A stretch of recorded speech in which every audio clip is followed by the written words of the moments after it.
Good morning, everybody, and thank you very much to the organisers for inviting me to speak about eSmart, which I'm presenting on behalf of the eSmart International Steering Committee. So what is eSmart? The European Proof of Concept Therapeutic Stratification Trial of Molecular Abnormalities in Relapsed or Refractory Tumours in Children. I think we'll just stick to eSmart. The international investigators of the study, the coordinating investigators, Birgit Gerger at the Institut Gustave Roussy in France, and those are the international investigators, and the writing committee is as you see it there. And very importantly, funding provided through Imagine for Margot, a parent-led French charity, and in the UK through CRCTU, ongoing at the moment. So as most people in this room know, in the context of cancer overall, childhood cancer is rare, although it doesn't feel like it to many of us here. It makes up just 1% of all cancers across all age groups, with a further 1% making up teenagers or young adult cancers. 1 in 500 children will be diagnosed with cancer in the UK before their 15th birthday, though. And that translates to your average GP seeing just 1 or maybe 2 cancer cases throughout their whole career. It may be rare, but it's still the most common cause of death in children under 15 in the Western world. Kathy's spoken already about the improved prognosis through research for pediatric malignancies, better management of emergencies, earlier recognition, improved supportive care, more effective regimens, and very importantly, international collaboration through randomized trials. But as many in this room also know, not everybody is cured, and the cost of cure as a result of late effects and toxicities of standard treatments can be very high indeed. So we do need new drugs, we need targeted agents, we need immunotherapy, but we need to do it in a coordinated way to benefit our children. So the overall goal is to improve survival for these poor prognosis childhood cancers by accelerating drug development. And this, as Darren has alluded to, involves a paradigm shift. Rather than taking any drug we can get from pharma, putting them into everybody and see which lucky few can benefit, having a more personalised and precision approach, profiling the tumours, looking to see what we can tell about which are there prognostic markers, which children will do better or which will do worse with different drugs. Can we predict response and see whether the drugs hit the target, and thereby trying to target the therapy to patients on a much more individualized basis. So what is eSmart exactly? It's a European basket clinical trial of novel drugs. It's been run within the international European community through the ITCC, or Innovative Therapies for Childhood Cancer International Consortium, with different tumour groups in each country. And in the UK, we're fortunate that's through CCLG, Phase 1 centres, and the ECMC, Experimental Cancer Medicines Network. What the study involves is biopsy of tumour at the time of relapsed or refractory disease, profiling that tumour within the context of the national programme, different in each country, but in our country it will be through SMPEDS.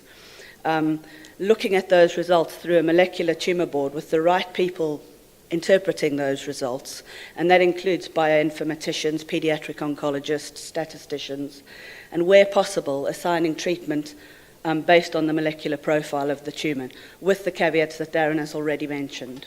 The study involves some arms of single agents and some of combinations, because we know we're very unlikely to make big inroads by just doing repeated phase 1 studies of single agents that aren't going to have a big impact in relapsed refractory diseases. And then very importantly, the study is adaptive, so that rather than having periods where there's no trial open, new arms can roll in and roll out of the study based on futility analyses, based on the evolving science, thereby cutting down a lot of the delays that sometimes come with the regulatory processes. So we've mentioned already the rationale is that these national profiling protocols, MAPI Acts, ITHO, INFORM, and in the UK, SMPEDS, will be determining these potentially actionable mutations. In adults, we know that stratified approaches are being employed to enrich clinical trials so that patients most likely to benefit are entered into these studies. So really, we want to employ that for children as well, trying to match the treatment to the patient's biology. However, again, as we've heard before, the diversity and heterogeneity of these detected molecular alterations makes doing trials really quite difficult with a rare population.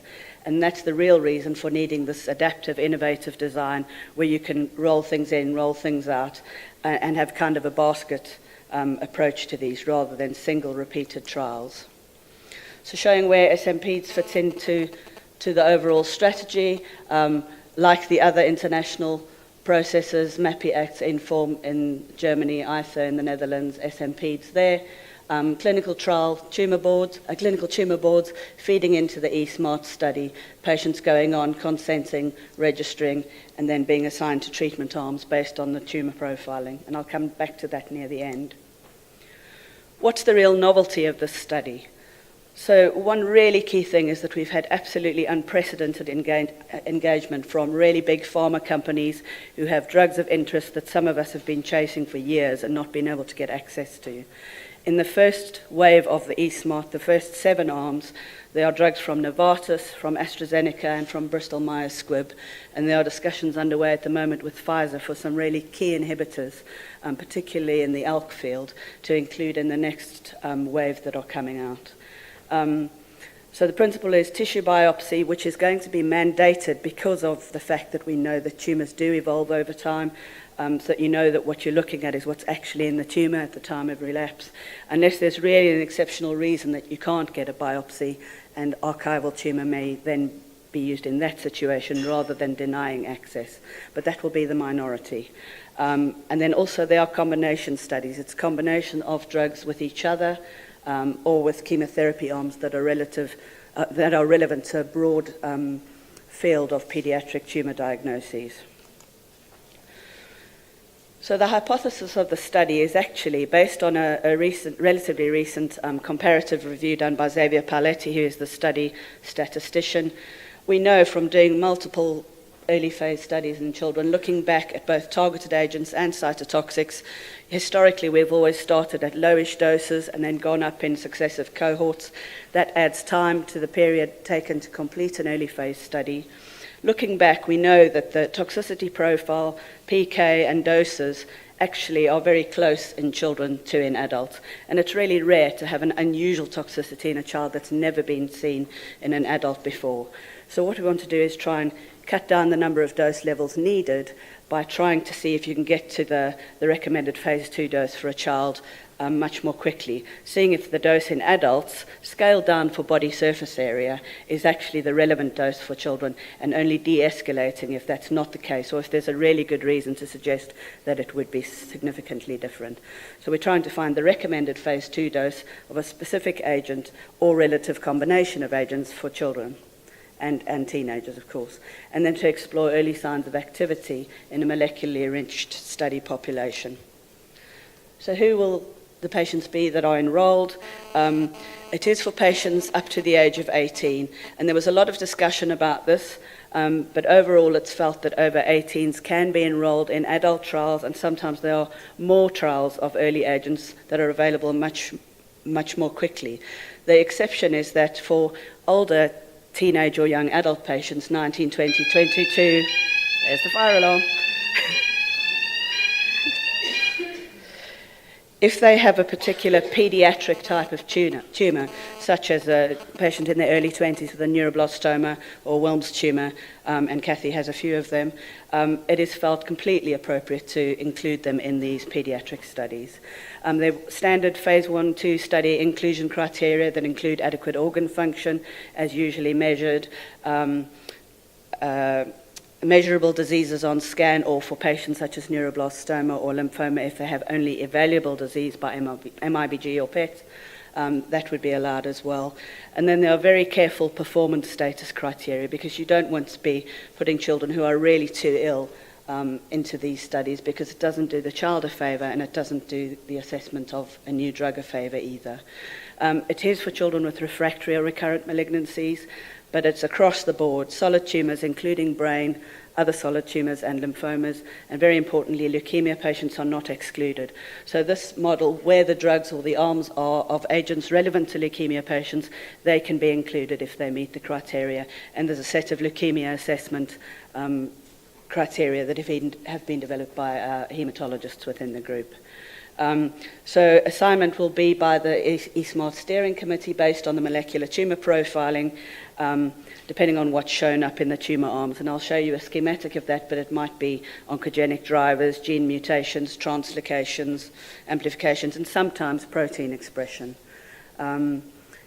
It is possible that patients may be eligible for more than one arm based on their biology, and in that case there's kind of a tree trunk approach to how you decide, is there a slot on the study, is the combination chemotherapy or targeted partner valid for the child's disease, and then pragmatics come into it as well. And of course it's possible, as we increasingly see, that with the targeted therapies patients may have benefit for some time and may go on to receive more than one arm sequentially.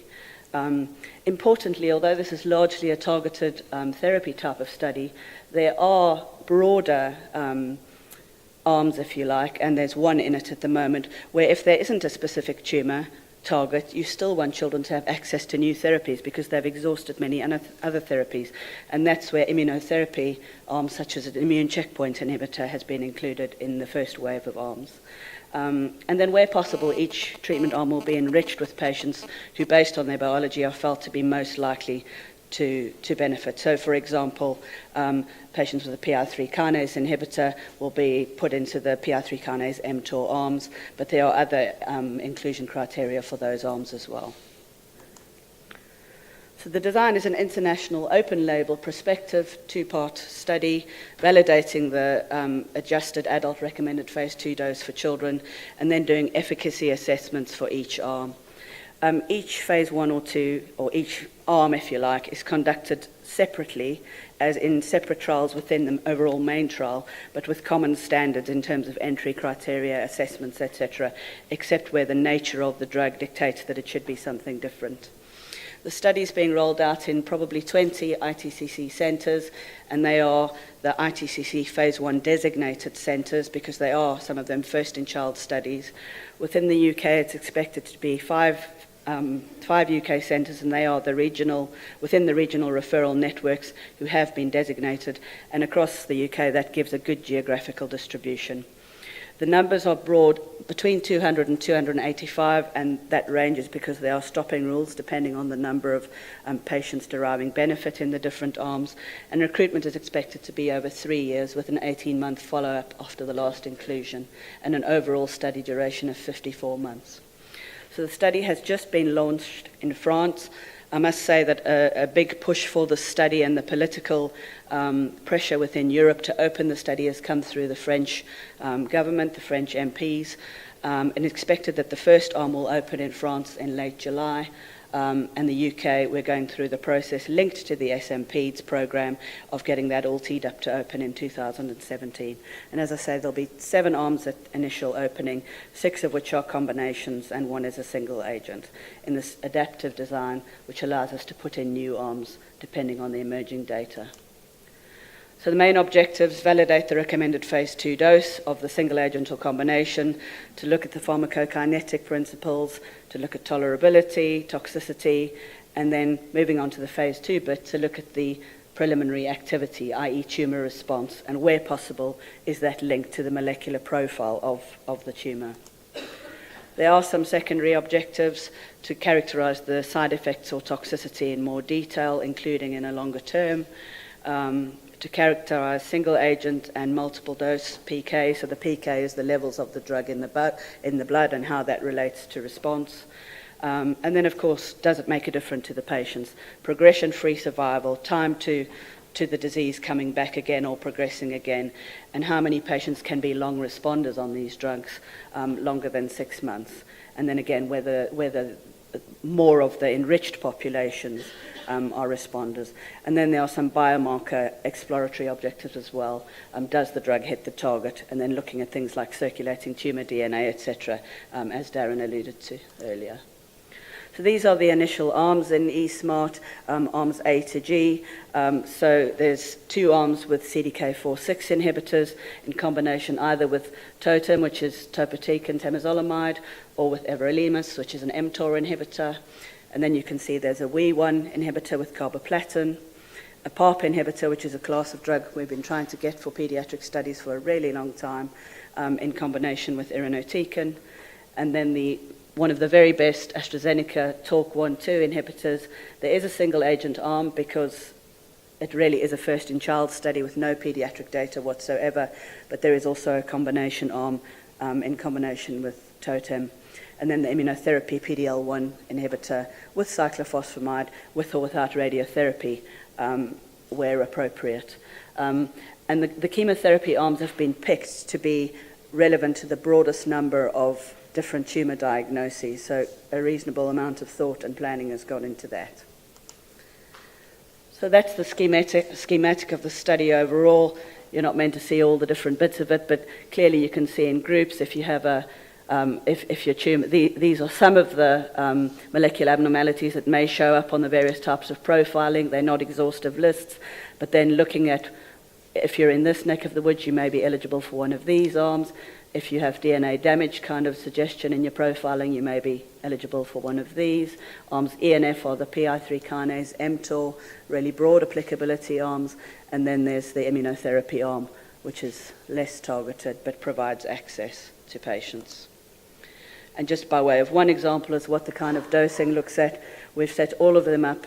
This is the PI3 kinase mTOR arm. So most arms will start at a dose level 1 with the de-escalation built in case the side effects are more than we'd be hoping for. But if it's extremely well tolerated, then it's built in to escalate within cohorts to try and get the best combination, the best bang for your buck, if you like, the least side effects with the highest chance of benefit. So just coming back to where it fits into the overall national and international process, we've mentioned the MAPIACs, the other country arms before. It's important to say that although our SMPs will feed into eSmart, eSmart is one of the options into which it will feed. And Darren's very involved in leading the setup of a molecular tumour board nationally where any of these things, you do look at the profiling, there may be ongoing phase 1-2 studies, either academic sponsored or pharma sponsored that we take part in already. There may be registered or authorized agents available for that. Some companies are setting up similar profiling, and Roche Genentech has their Matrix trial, for which we have 2 studies already open in our phase 1 centers, the atezolizumab and the cobimetinib study coming shortly. And then if there's no actionable targets, looking at non-targeted arms of eSmart or other non-targeted phase 1-2. So really eSmart is a very good option, but there are other options that will fit in within the UK as well. So I just want to acknowledge the international eSmart team, particularly Gilles Vassal, who's pushed this forward, and Birgit Gerger, who's the international CI. And then at a local level, particular thanks to the CRCTU team, Pam Kearns, Nicola Fenwick and Eleanor Brogden working on this with me, and the SMP's team, Darren's team, pushing forward the clinical molecular tumour profiling. And to that I should add Professor Andy Hall in the CCLG Tumour Bank. Thank you very much.